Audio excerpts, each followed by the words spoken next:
اتنی ساری دعائیں مدینے کے لیے، اتنا سارا کرم مدینے میں، اتنی نعمتیں مدینے میں، گناہوں کی بخشش مدینے میں، اتنی عطاؤں کے باوجود پتہ کیا فرماتے ہیں؟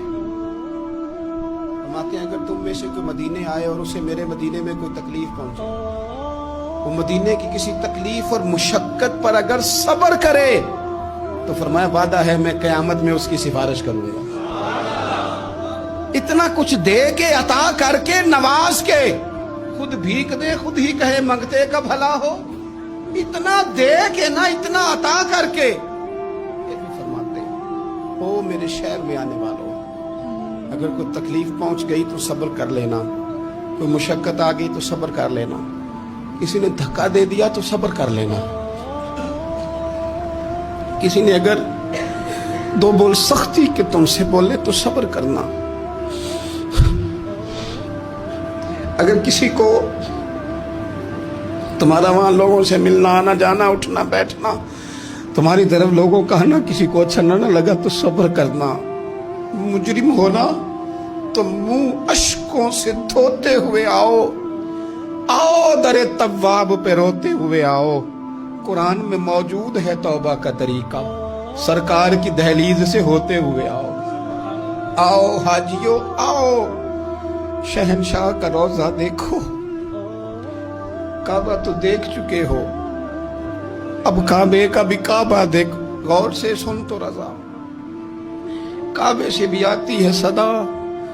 میری آنکھوں سے میرے پیارے کا روضہ دیکھو۔ 14 کے بعد سے میری روٹین ہے حج کی باتیں کرنا، چھوٹی عید کے بعد حاجیوں کی تربیت کرنا، حاجیوں کو نصیحت کرنا، حوالے نوٹ کر کے رکھنا۔ 2 سال بیت گئے، تڑپ گئے ہیں لوگ جو جایا کرتے تھے، دعائیں کرتے ہیں، لنگ کئی مہینے تے برس گئے، تیری دید نو دیدے ترس گئے، کدی ٹوٹیاں دلاں ول پھیرا پا، ساڈی آس بھی تو تے امید بھی تو، وہ پیار مدینے سے، وہ خاص رغبت۔ حضور نے فرمایا اگر کوئی تکلیف آئے تو تم صبر کرنا، پھر حضور فرمانے لگے مدینے میں رہو، اس سے ہو سکے مدینے میں مرے، یہ تو کسی نصیب والے کی بات ہے نا۔ حضور فرمانے لگے جس سے ہو سکے مدینے میں مرے، فرمایا جو مدینے میں انتقال کر گیا میں قیامت میں اس کی سفارش کروں گا۔ امام مالک نے نا 70 سال حضور کے مدینے میں گزارے، وہی وقت گزارا، حدود حرم میں انہوں نے پخانہ اور پیشاب نہیں کیا، باہر جاتے تھے، ساری زندگی مدینے میں گزارتی۔ لوگ کہتے ہیں امام صاحب اتنا لمبا عرصہ، فرماتے یار دعا کرو نا میں مدینے میں مر جاؤں، یہاں میرا مدفن بنے۔ یار حضرت عمر فاروق جیسے لوگ جھولی پھیلائی ہے، ہر نماز میں دعا کرتے ہیں اے اللہ اپنے رستے میں شہادت کی موت دے، لیکن اللہ موت اپنے محبوب کے شہر میں عطا کرنا، اللہ موت اپنے محبوب علیہ السلام کے شہر میں دینا، حضور کے شہر میں۔ مدینے سے پیار، مدینے سے محبت، مدینے کے ساتھ وابستہ، مدینے کے ساتھ پیار اور تڑپ اور شوق مدینے کا، یہ خود رسول پاک صلی اللہ علیہ وسلم نے نا لوگوں کے دلوں میں پیدا کیا، اور حضور نے فرمایا میرا مدینہ صحت والا بھی ہے، امن والا بھی ہے، لیکن یاد رکھنا فرمایا ایمان بھی جب لوٹ کے آئے گا نا تو میرے شہر کی طرف ہی آئے گا۔ جب دنیا میں فتنے ہوں گے، فسادات ہوں گے، جب لوگ دین سے دور ہوں گے، دنیا میں کفر، نفاق،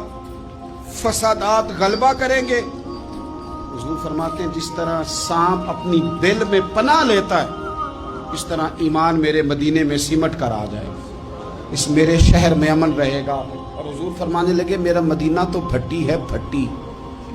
جس طرح لوہے کو بھٹی میں ڈالو تو میل اور کچال نکال دیتا ہے، اسی طرح غلط لوگ، منافق لوگ بالآخر مدینے سے نکال دیے جاتے ہیں۔ مدینہ تو بھٹی ہے، صاف کرتا ہے، شفاف کرتا ہے۔ رسول کائنات صلی اللہ تعالی علیہ وآلہ وسلم کی مدینے سے محبت،